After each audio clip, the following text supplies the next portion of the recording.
Hey guys, how you doing? Instead of come around to every service team and explain the same thing 6 different times, probably 6 different ways, thought we'd do this YouTube style. Just let me explain it once, and then you guys can come to me as you have questions. What I'm going to talk to you about is what the student service strategy team is asking you guys to do next. You've done process flows in the past. You've also done communication inventories. What we're going to do now is connect the two. And I'm going to give you a model for doing that. I'm going to draw it up here on the whiteboard. We'll see how well I can get through this. The first thing that we're going to do is we're going to do this for each process. The example that I'm looking at is communication with prospective students, parents and counselors. So this is something from admissions. First thing we're going to do is break the process into phases. If you flowed out your processes using top-level flow charts, this is those top-level steps.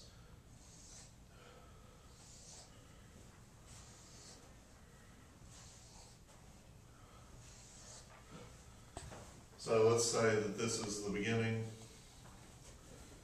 and this is the end.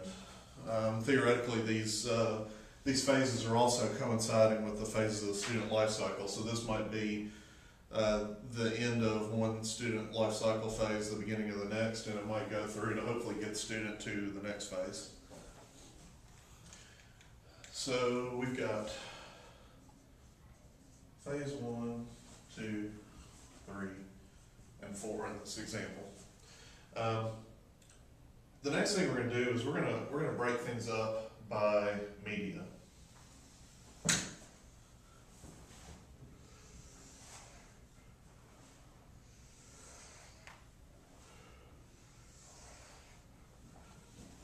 So there are different kinds of media that you have for your communications. You've got those in your communications inventories. There are things like print, email, programs. So you've got the different kinds of communications that are in your communications inventory. Here's what we want you to do. For each step in your process, presumably there's some communication in your communications inventory that supports that step. So we want you to start with the first phase of your process. We want you to start with the communication that begins first. I want you to identify it somehow. Maybe if there's an identification number in the communication inventory. If there's not, you can create one.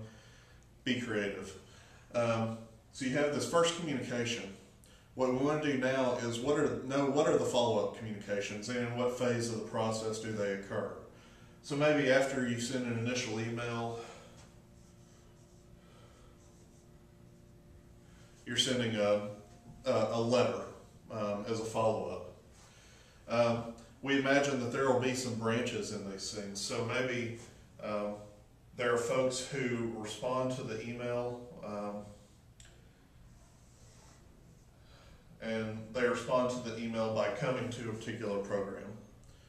And maybe there are those who don't respond to the email.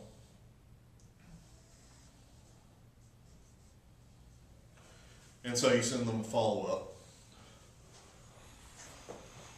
And then maybe those people follow up and show up to the program. So we want to see here the flow of both the order of the communications and how one follows up on another. We want to identify, so if you have decision points in your process, this is probably how they're going to play out here in this chart. So you've got communications going throughout the process. Once you've laid out your process and your communications and joined them together in this way, another thing we want you to think about is how are you segmenting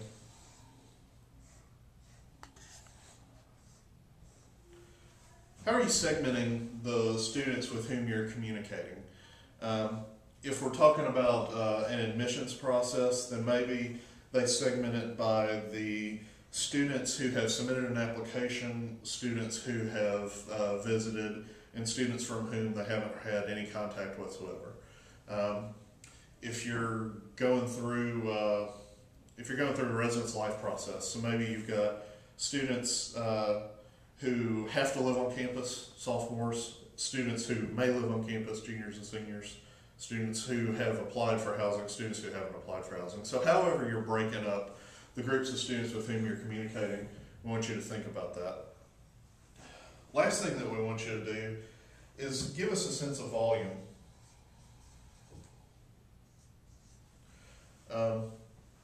In each phase of the process, how many students are you communicating with? Is it 5? Is it 50? Is it 500? So for each phase, you've got how you've divided up the students that you're speaking with, and you've told us how many you're talking to. One of the challenges for you guys is going to be to figure out how to lay this out physically. Maybe use Excel, maybe use PowerPoint. We can work through that. If somebody has a great idea on how to present it, that would be fantastic. But this is the base of what we're talking about, and I expect you guys will have questions for me. Thanks.